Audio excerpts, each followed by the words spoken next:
আমার তো কোনো সন্তান ছিল না, আমি তো বিবাহ শাদী করি না। স্ত্রী যখন যাবে স্ত্রীকেও বলবে আমি তো কোনো বিবাহই করি নাই। একজন আরেকজন থেকে পাশ কাটায় চলে যাবে রে বান্দা।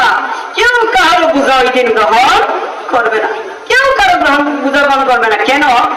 দিনটা এমন হবে, আল্লাহ তাআলা বলেন বান্দা তোমরা আল্লাহকে ভয় করো, কারণ কিয়ামতের দিনটা এমন একটা ভয়ানক দিন হবে রে বান্দা। ইয়াউমা তারাউনাহা তাযালু কুল্লু মুরদিআতিন আম্মা আরদাত, এমন একটা দিন হবে রে বান্দা, ওই দিন দেখবেন প্রত্যেক দুধ পানকারী বাবা মহিলা তাদের সন্তানকে দুধ পান করা ছেড়ে দিবে। যে সন্তান পানের টুকরা কলিজার টুকরা খাওয়া বইলে যদি প্রস্তাব করে দেয় খাওয়াবার আগে কাপড় দিয়ে তাকে শুকনা করে কি করে না, এমন প্রাণের সন্তানকে কে বা দুধ না খাওয়াইতে চায়।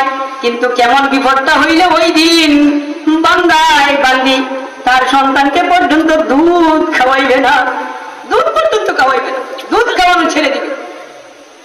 ওয়াতাযাউ কুল্লু যাতিন হামলি হামলা ওয়াতাযাউ কুল্লু যাতিন হামলিন হামলাহা, ওই দিন প্রত্যেক গর্ভধারিণী তাদের গর্ভকে ছেড়ে দিবে। মানুষদেরকে দেখবেন তারা নিশাগ্রস্ত ব্যক্তির মতো এদিক সেদিক টালমাটাল হয়ে গেছে।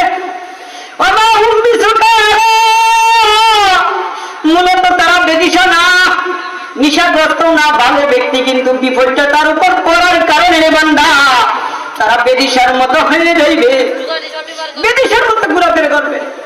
কেন করবে? ওয়ালাকিন্না আযাবাল্লাহি শাদীদ, ওই দিন আল্লাহর আযাবটা হবে ভয়ানক কঠিন। এই কঠিন আযাবের কারণে বান্দারা বেদিশার মতো হয়ে যাবে। এমন কঠিন ভয়ানক আযাব আপনি আমার সামনে অপেক্ষা করতেছে, ওই আযাবগুলা থেকে বাঁচার দরকার আছে না নাই? যদি তাকে ভাইয়ের আমার লা তানজুরু মান কাল বাল উনজুরি মা কাল, যে কথা বলে তার ব্যক্তিটা কেমন, সুরটা কেমন, এইগুলো দেখা ধর্তব্য নয়। ধর্তব্য হলো ব্যক্তিটা কি বলতেছে এইটা শোনা। আপনারা অনেক বড় বড় ওয়াইজরা আছে, ওনারা কথা বলবে, তাদের কথা শুনবেন, কিন্তু তারা কি কথাটা বলে এটা শুনবেন, কিচ্ছা কাহিনী না। কোরআন এবং হাদিস থেকে এইভাবে বুঝায় বুঝায় তারা বয়ান করে, এদের বয়ানটা শুনবেন, সুরের দিকে লক্ষ্য করবেন না। অনেকে আছে ইউটিউবে দেখে যে সুরটা ভালো, সুরের কি দরকার? সুর কি আল্লাহ দেখবো? বান্দার আমল দেখবে। ইল্লা মান আতাল্লাহ বিকলবিন সালিম, পরিশুদ্ধ একটা আত্মা নিয়ে রবের কাছে যাইতে পারলেই কামিয়াব। এইগুলোর দরকার। তা বলতেছিলাম মুসলমান ভাইরারে আমার, এমন কঠিন বিপদ কিন্তু আপনি আমার জন্য সামনে অপেক্ষা করতেছে রে। ওই বিপদ থেকে বাঁচার জন্য আপনাকে আমাকে ভালো আমল করতে হবে, কি হবে না?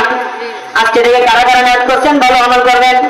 সন্তান 20 বছর হয়ে গেছে নামাজের জন্য জাগান না। মুসলমান ভাইরারে, আলা কুল্লুকুম রাইন ওয়া কুল্লুকুম মাসউলুন আন রাইয়াতিহি, আপনি ঘরের মেম্বার, একজন মেম্বার যেমন তার ওয়ার্ডের দায়িত্ববান, আপনি কিন্তু আপনি ঘরের দায়িত্ববান।